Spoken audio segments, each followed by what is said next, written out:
So what are optical isomers? An optically active compound can exist in two isomeric forms.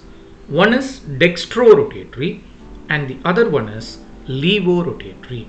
These are called optical isomers and the phenomenon is called optical isomerism. When an equimolar mixture of two isomers are present, it will not rotate the plane polarized light at all, and it is called a racemic mixture. You know what happens in a racemic mixture? You take 50% of dextrorotatory, 50% of levorotatory in a sample, and if your light interacts first with, say it is interacting with dextrorotatory, see if this is the net vector, okay, resultant vector. If the light first interacts with dextrorotatory and say the direction of the light is moving towards your right hand side, so after interacting with 50% of dextro, and if the same light that is coming out, if it interacts with levo, what happens? It will move again towards the straight line. So it will move again towards the straight line. Therefore the net resultant vector will be straight. That is what is happening in a racemic mixture. So we normally say a racemic mixture is optically inactive. No, racemic mixture is optically inactive. But what actually happens in a racemic mixture is the optical activity cancels out, or in other words, the circular birefringence cancels out. The net vector remains the same. So that is what is happening in a racemic mixture. Okay, so it will not rotate the plane polarized light at all, and it is called a racemic mixture. And optical isomers, say dextrorotatory and levorotatory, they will have all same physical properties, whether it is D isomer or L isomer, but the only difference between an optical isomer is their different specific rotation. Their specific rotation will have opposite sign. So a dextrorotatory will have a positive sign and a levorotatory will have a negative sign. So please remember, when you say optical isomer, it is very difficult to, that is the reason why it is very difficult to separate a mixture of dextro and levo, because both dextro and levo has same physical properties, and therefore it will have same boiling point, it will have same melting point, refractive index. So all these things will be same, but the only difference will be one will be a dextro, the other one will be a levo, or in other words, one will have a positive sign, the other one will have a negative sign, and that is the reason why it is always difficult, very difficult, to separate an optical mixture of optical isomers. And what are the conditions for a molecule to be optically active? The molecules should have a chiral carbon. So without a chiral carbon, a molecule cannot be optically active. If we look into this simple molecule, okay, you can see that it has a chiral carbon. So what we are seeing here is lactic acid. So we have an equimolar mixture. When you have an equimolar mixture of plus lactic acid and minus lactic acid, then you get a racemic mixture. The second important condition is the molecule should be dissymmetry. What is the difference between asymmetric and dissymmetric?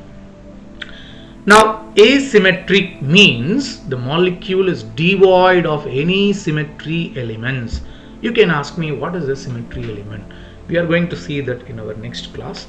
So for time being, let us understand that a molecule is said to be asymmetric, which means that a molecule should not have any symmetry elements. Molecule should not have any symmetry. And what is dissymmetry? In a dissymmetric molecule, there are certain symmetric elements allowed, but it should not be superimposable on its mirror image. Dissymmetry means non-superimposability. Asymmetry means no symmetry elements. If the molecule has no symmetry elements, then it will automatically have non-superimposability. On the other hand, if a molecule is said to be dissymmetric, then the molecule may contain a few symmetry elements, but still the molecule is not superimposable. We will see that in detail when we study about the symmetry elements. And therefore, the non-superimposable mirror image forms of a chiral molecule are called enantiomers. So for a molecule to be optically active, it should have a chiral carbon, it should be asymmetric, or it should be dissymmetric. Another example is tartaric acid. We have two chiral carbons in tartaric acid. Okay, so and tartaric acid can exist as four isomers, a pair of enantiomers and a pair of diastereomers, and the number of stereoisomers available for a given molecule can be calculated using the formula 2 power n, where n corresponds to number of chiral carbons. So for tartaric acid there are two chiral carbons, therefore tartaric acid can have four stereoisomers, and three are drawn here. One more stereoisomer will be the mirror image of this meso compound. So you can see one more stereoisomer of tartaric acid is the mirror image of this particular compound. So there are four stereoisomers for tartaric acid. Among these four, only two are optically active. The other two are optically inactive, and the optically inactive forms of tartaric acid is what we call it as a meso compound. A meso compound is optically inactive.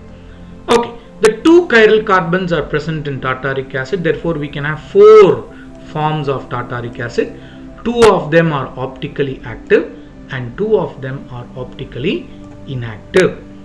Again, if we take an equimolar mixture of plus tartaric acid and minus tartaric acid, again that becomes optically inactive. So optical inactivity arises by two conditions. The first condition is if we take an equimolar mixture of two stereoisomers, that equimolar mixture will be optically inactive. Condition number one. Condition number two is if the molecule contains a plane of symmetry by itself, like how we have it in mesotartaric acid. Mesotartaric acid possesses a plane of symmetry. What is a plane of symmetry? It is a plane that divides the molecule into two equal halves. One will be the mirror image of the another.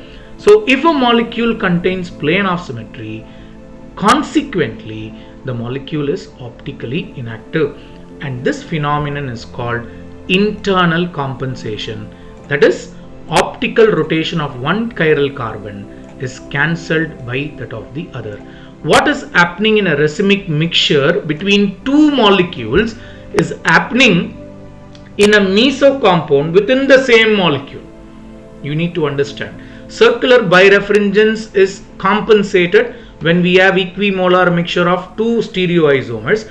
The same phenomenon, circular birefringence, cancels out or it is compensated within the same molecule itself, and that is the reason why you call this phenomenon as internal compensation. So optical activity is hindered, optical activity is not observed when you take a racemic mixture, or optical activity is not observed in meso